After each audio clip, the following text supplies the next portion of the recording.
तो आदाब, नमस्कार, गुड इवनिंग, सत श्री अकाल। एक बार फिर आप तमाम लोगों का स्वागत है क्राइम तक की कहानी के इस एपिसोड में। उम्मीद है पूरी फैमिली अच्छी होगी, अपना और अपनों का ख्याल रख रही होगी। लालच बहुत सारे जुर्मों को जन्म देता है और लालच की वजह से बहुत सारी जानें जाती हैं।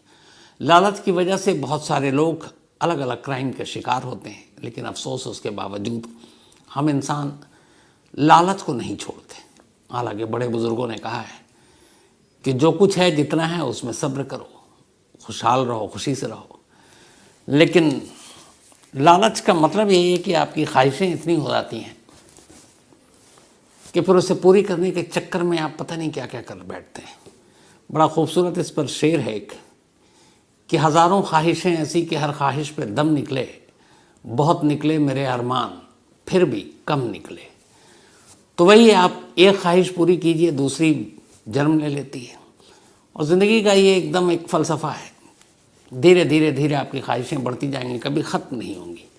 और इसी ख्वाहिश में लालच भी छुपा होता है और उसकी वजह से जुर्म होता है।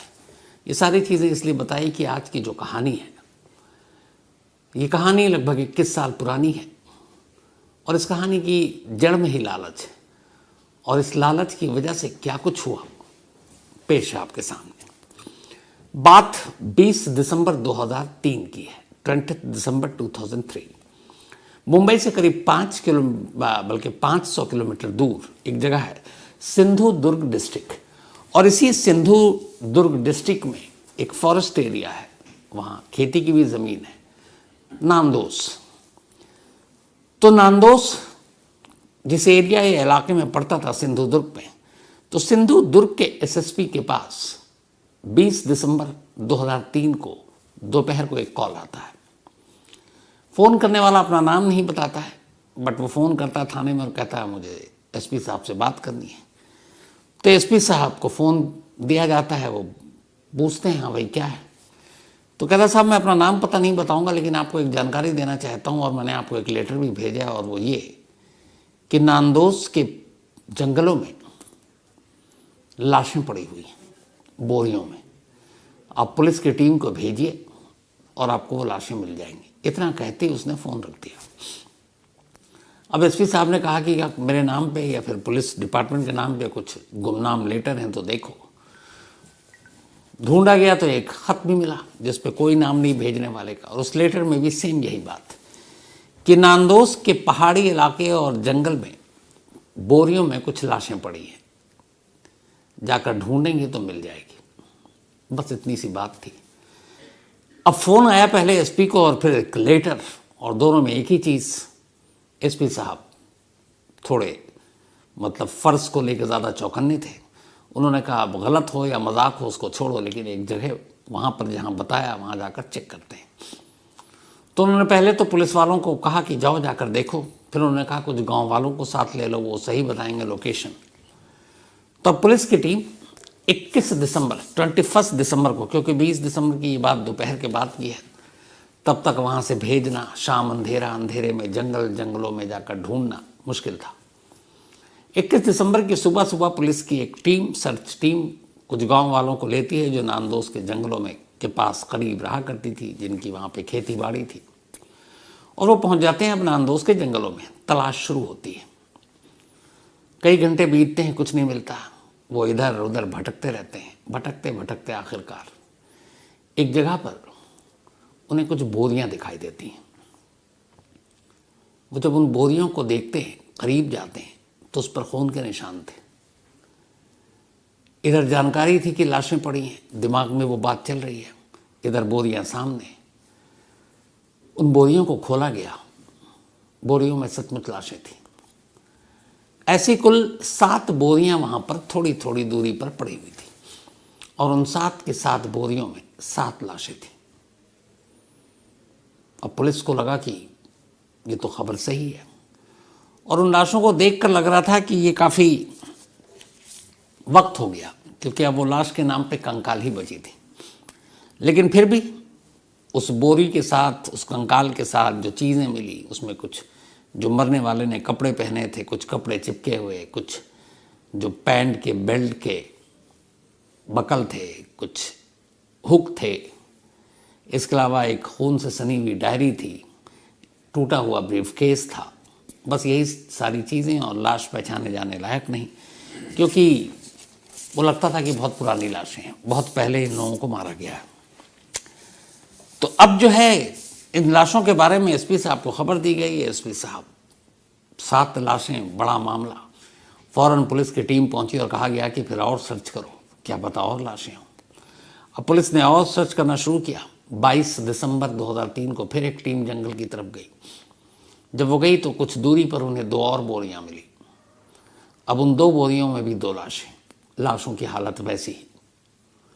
अब तब तक ये अखबारों में खबर आ गई, एक साथ एक जगह से 9 बोरियां, 9 लाशें। अब पुलिस इसके बाद भी जंगलों में खाक छानती रही, कुछ मिला नहीं, लेकिन फिर 29 दिसंबर को एक और बोरी मिली, उसमें भी एक लाश। तो कुल मिलाकर 10 बोरियां मिली नांदोस की उस जंगल से, और 10 बोरियों में कुल 10 लाशें थी। ये दिसंबर की बात थी। अब 10 लाशों से कोहराम मच गया कि आखिर कातिल कौन, क्या। लेकिन यहाँ पुलिस के सामने दिक्कत यह है कि मरने वाले की ही शिनाख्त नहीं हो रही है लाश देखकर। अब वो भेजा गया उसको कि भाई पोस्टमार्टम रिपोर्ट इन कंकालों का ही करो, बताओ कम से कम मौत कब हुई।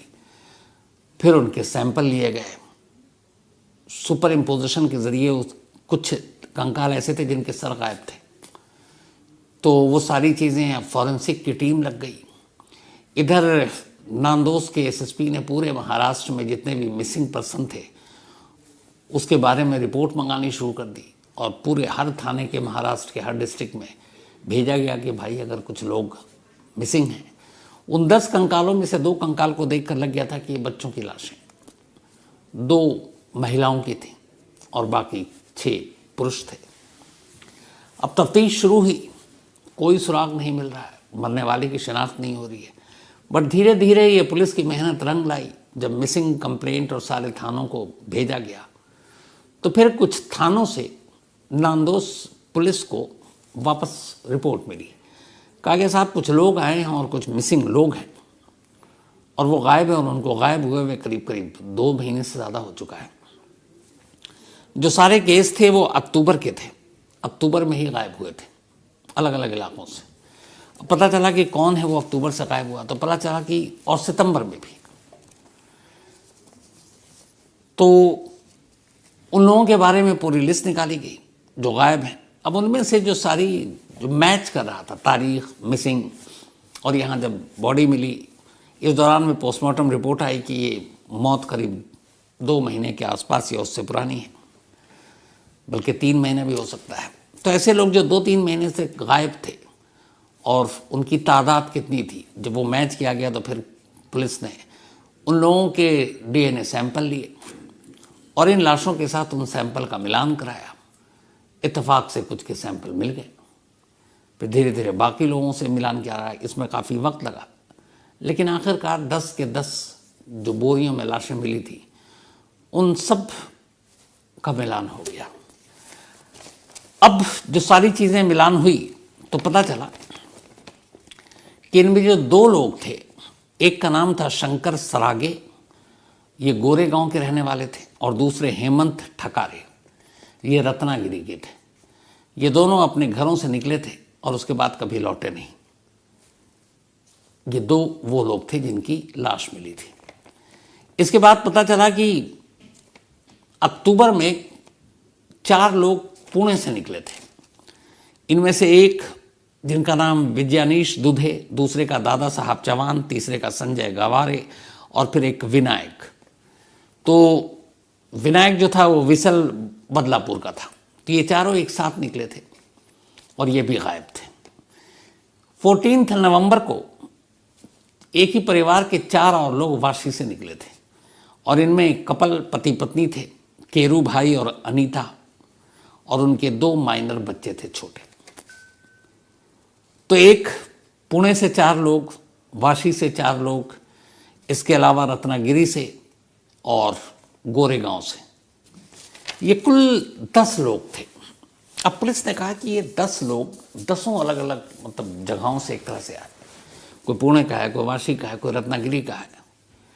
नांदोस के जंगल तक कैसे पहुंचे और क्यों पहुंचे? पता चला कि उनका कोई रिश्तेदार, कोई दूर दूर तक जो सिंधु दुर्ग है वहाँ से उनका कोई नाता रिश्ता था ही नहीं। तो फिर ये कैसे? अब पुलिस की इन्वेस्टिगेशन जारी है, कातिल की तलाश हो रही है, लेकिन कोई सुराग नहीं। तभी अब पुलिस ने सिंधु दुर्ग और इस नांदोस के आसपास लोगों से पूछना शुरू किया कि सितंबर से लेकर दिसंबर के बीच में जिन जिन रास्तों से उस जंगलों की तरफ जाते हैं वहाँ कोई अजीब चीज़ किसी ने कुछ देखा। क्योंकि ये 10 लोगों का जो कत्ल हुआ था ये 3 किश्तों में हुआ था। पहली किश्त में 2 लोग मारे गए थे जो सितंबर 25 को, दूसरी किश्त में 30 अक्टूबर को 4 लोग मारे गए थे, और फिर तीसरी किश्त में 14 नवंबर को भी 4 लोग मारे गए। तो सितंबर से लेकर नवंबर तक कौन कौन आया, क्या हुआ, तफ्तीश जारी रही।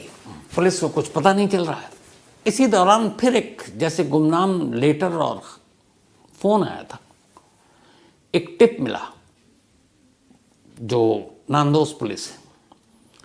उन्होंने कहा कि मुंबई के 4 लड़के हैं और ये बोरीवली में रहते हैं, और ये लोगों को ये बताते हैं कि उनके पास एक करिश्मा है और उस करिश्मे की बदौलत वो किसी के भी धन पैसे को 2 गुना 3 गुना 4 गुना कर देते हैं। अब पुलिस तक ये इन्फॉर्मेशन पहुंची, लेकिन अब भी ये 4 लोग बोरीवली में बैठे हुए हैं, वहाँ से नांदोस या फिर सिंधु दुर्ग की दूरी करीब 500 किलोमीटर है, तो उनका इस 10 कत्ल से क्या लेना देना? पुलिस के पल्ले कुछ पड़ा नहीं। तो उन्होंने कहा यार होगा, वो एक ठग होंगे, ठगी कर रहे होंगे, पर इससे क्या लेना देना? तो कहा नहीं, 2 ऐसे लोग आए हैं जिसको इन्होंने अपना शिकार बनाया और कहा कि देखो हम तुम्हारे पैसे डबल ट्रिपल कर देंगे, बट उसके लिए ख़ास अनुष्ठान, ख़ास पूजा करनी पड़ेगी और वो बहुत एकांत में होगा ताकि कोई मनुष्य वहाँ पर, इंसान नाम की चीज़ कोई डिस्टर्ब ना करे और देखे भी नहीं, और तुम्हारे पैसे सब कुछ डबल ट्रिपल। तो उन्होंने कहा फिर इसमें क्या है, ये भी हो सकता है। उसने कहा सर बस एक चीज़ खटकी। बोला क्या? बोला कि उसमें से जब 2 लोग तैयार हो गए तो उसने कहा कि ठीक है, तुम अपने साथ 1 से 3 लाख रुपए तक तुम्हारी अपनी हैसियत औकात ला सकते हो, इससे ज़्यादा नहीं, क्योंकि मैं 3 लाख से ज़्यादा डबल ट्रिपल नहीं कर सकता और 1 लाख से कम भी नहीं कर सकता। तो 1 लाख से लेकर 3 लाख तक ला सकते हो, और साथ में तुम अपने बोरी लेकर आओगे, क्योंकि अब पैसा तो डबल ट्रिपल तुम्हारा नसीब अनुष्ठान से हो सकता 5 गुना हो जाए, 10 गुना हो जाए, 1 के 10 हो जाए, 3 के 30 हो जाए। तो इसलिए साथ में पैसे बैग में तो लाओगे अपने ब्रीफ केस में, पर साथ में बोरी लेकर आना, क्योंकि उसी बोरी में फिर जो बढ़े हुए पैसे तुमको लेकर जाने पड़ेंगे, ब्रीफ केस में तो आएगा नहीं इतने पैसे। तो पुलिस को लगा कि इसमें अब भी ऐसी क्या बात है, बोरी से इन बोरियों का क्या कनेक्शन? तब उसने आखिरी चीज़ बताई। उसने कहा सर उसने लोकेशन बताया था, जिन लोगों के पैसे डबल ट्रिपल करने थे उसने उन दोनों को इसी सिंधु दुर्ग डिस्ट्रिक्ट के उसी नांदोस फॉरेस्ट एरिया के जंगल में दावत दी थी कि वहाँ आओ, वहीं पूजा होगी और वहीं तुम्हारे पैसे डबल ट्रिपल होंगे। जैसे ही ये नांदोस के जंगलों की बात सुनी, पुलिस का माथा ठनका, जाल बिछा और बोरीवली से 4 लड़कों को गिरफ्तार किया गया।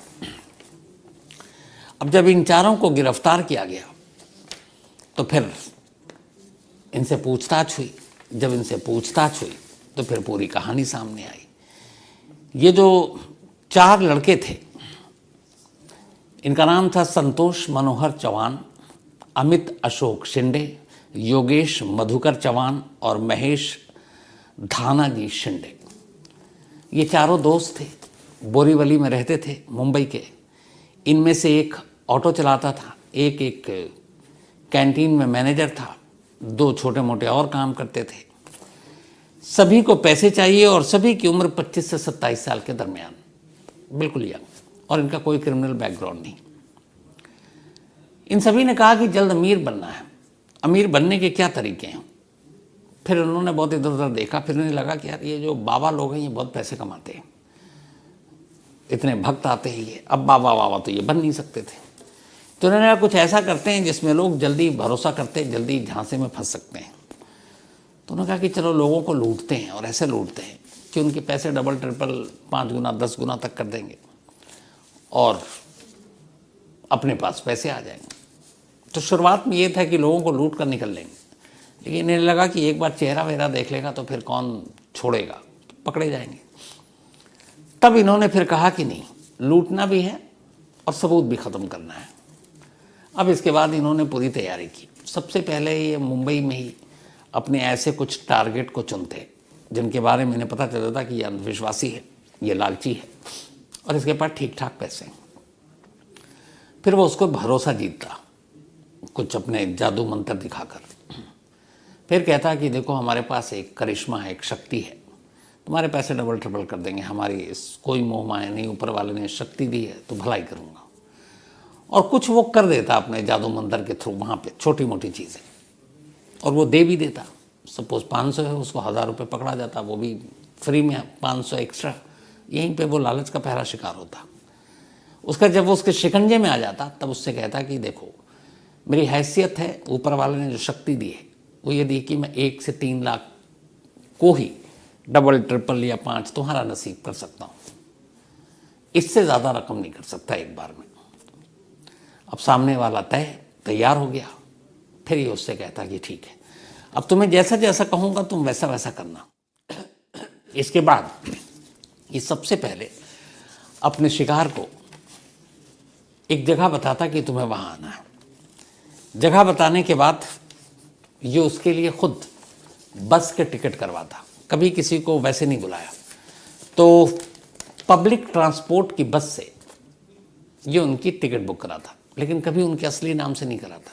बोला क्या, उसकी वजह बताता कि देखो असली नाम से जाओगे तुम्हारे पास बहुत सारे पैसे होंगे, तो फिर तुम्हें कोई लूट भी सकता है, तो इसलिए तुम्हारा नाम वाम असली नहीं होगा।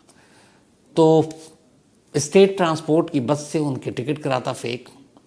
फिर ये उनको बुलाता और वहीं जो सिंधुदुर्ग है उससे पहले या तो कनकावली और या मालवान, इन्हीं 2 जगहों पे उन्हें किसी होटल या फिर जो लॉज होता है उसमें ठहराता, लेकिन फेक नाम से वहाँ भी। तो सरकारी बस से बुलाता फर्जी नाम से, फिर इन 2 जगहों पे कंकाली या फिर मालवान, कंकावली या मालवान में ठहराता, लेकिन फेक एड्रेस फेक नाम से। और जब वो वहाँ रुक जाता तो फिर उन्हें कहता कि देखो अब तुम्हें होटल में अगला इंस्ट्रक्शन मिलेगा कि कब निकलना है, लेकिन होटल में एक भी चीज़ मत छोड़ना। इन्हें डर होता था कि कहीं होटल या लॉज में वो कीमती सामान छोड़ दे वापसी के लिए तो फिर काम होगा नहीं। तो कहता था एक भी चीज़ मत छोड़ना, वरना अनुष्ठान पूजा पाठ में गड़बड़ हो जाएगी। तो वो भी लालच के मारे वो एक एक चीज़ उठा के चल देते। अब जब ये वहाँ से निकलते तो फिर ये उनको ऑटो रिक्शा में बैठाता। ऑटो रिक्शा में बिठाने के बाद अपने सारे शिकार को ये लोग नांदोस में पंचायत ऑफिस है, उस पंचायत ऑफिस पर बताता ये टाइम है, तुम्हें ऑटो रिक्शा पकड़ना है इस लॉज से या फिर इस होटल से, और नांदोस पंचायत ऑफिस पहुंच जाओ। ये पहुंच जाते। नांदोस पंचायत ऑफिस पहुंचते ही अब ये उनसे मिलता पहली बार। उसके बाद कहता कि अब चलना है, और फिर ये पैदल चलता। वहाँ से कोई गाड़ी नहीं, कोई रिक्शा नहीं, और पैदल चलकर ये फिर उसी नांदोस के फॉरेस्ट एरिया में पहुँचता। वहाँ बैठता, बाकायदा पूजा वूजा का सामान रखता। और चूँकि ये 4 लोग जैसे ही फिर उसे बताता आंखें बंद ये सारी चीज़ें, और बोरी मंगवाता उन्हीं से कि इसमें पैसे लेकर जाएंगे, और उन्हें नहीं मालूम होता कि इन्हीं बोरी में वो बंद होने वाले हैं, वो भी एक मुर्दा की शक्ल में। इसके बाद जब अनुष्ठान पूजा शुरू होता सारे ध्यान उसकी तरफ आंखें बंद करवाता, और फिर मौका देखते ही पत्थरों से या बाकी चीज़ों से सब टूट पड़ते, और तब तक मारते जब तक कि वो मर नहीं जाते। जब उनकी मौत हो जाती उसके बाद वो, चूँकि वो 4 लोग होते तो 4 बोरियां भी लाते। इसे बोरी की भी ज़रूरत नहीं चलाने की, सबकी एक एक बोरी में लाश रखता, और जंगल के अंदर वहीं, चूँकि पहले से अंदर में होता, उनकी लाश को फेंक देता। और वहाँ से फिर ये लोग निकलते, और इनका एक उसूल था कि जब भी ये मर्डर करते उसके बाद ये वापस आते, वापस अपने एक रिश्तेदार के घर रुकते। वहाँ जाने के बाद ये पहले नहाते, स्नान करते, फिर उसके बाद शराब पीते, फिर उसके बाद खाना खाते, और बड़ी तसल्ली और आराम से सो जाते जैसे कुछ हुआ नहीं। इस तरीके से इन्होंने पहला जो कत्ल किया था वो सितंबर में किया था। 25 सितंबर, और फिर जो दूसरा किया वो 30 अक्टूबर को किया। पहला कत्ल 2 लोगों का, जो रत्नागिरी के लोग थे दोनों। उसके बाद 30 अक्टूबर को 4 लोगों का जो पुणे से आए थे, और फिर 14 नवंबर को फिर 4 लोगों का जो वासी से आए थे। अब ये चारों पकड़े गए। हंगामा तो हो ही चुका था 10-10 लाशों के बारे में। अब मुकदमा चला, 4 साल तक अदालत में मुकदमा चला। पहले सेशन कोर्ट ने इन चारों को इन 10 कत्ले के लिए सजाए मौत दी थी। इसके बाद मामला मुंबई हाई कोर्ट पहुंचा। इन सभी की उम्र 23 से 29 साल थी जब कोर्ट में ये पहुंचे। तो जब ये वहां पहुंचे तो फिर मुंबई हाई कोर्ट ने भी कहा कि इन लोगों ने जो जुर्म किया है वो माफ़ी के लायक नहीं है, और 27 फरवरी 2014 को इन सभी को सजाए मौत दे दी। लोअर कोर्ट के फैसले को बरकरार रखा। इसके बाद अब ये लोग सुप्रीम कोर्ट पहुंचे। सुप्रीम कोर्ट में मामला चला, और सुप्रीम कोर्ट ने इन चारों की मौत की सज़ा को उम्र कैद में बदल दिया। सुप्रीम कोर्ट ने कहा कि चूंकि इन सब की उम्र 23 से 29 साल है, सब गरीब परिवार से हैं, इनका इससे पहले कोई क्राइम का रिकॉर्ड नहीं है, और शायद लालच में और बाकी चीज़ों में इन्होंने ये जुर्म कर लिया, तो इसलिए सज़ाए मौत इनके लिए बहुत ज़्यादा सख्त है, तो इन्हें उम्र कैद की सज़ा दी जाती है। सुप्रीम कोर्ट ने उम्र कैद की सज़ा दे दी, 2 कोर्ट ने सज़ाए मौत दी थी। ये चारों आज भी जेल में बंद हैं। अब ये बहस की बात हो सकती है कि 10 लोगों का कत्ल करने वाले इन चारों को सिर्फ इसलिए कि 23 से 29 साल की उम्र है, सिर्फ इसलिए कि उस वक्त क्रिमिनल रिकॉर्ड नहीं था, क्या सज़ाए मौत से माफ़ी दी जानी चाहिए थी? मालूम नहीं। तो ये थी आज की कहानी। जैसा शुरू में कहा, लालच इसीलिए बहुत बुरी चीज़ है। लालच घरों को बर्बाद कर देता है, लालच ज़िंदगी को बर्बाद कर देता है, और लालच से कई बार बहुत सारे ऐसे जुर्म होते हैं जिसकी ये मिसाल है कहानी। तो कहानी में आज इतना ही।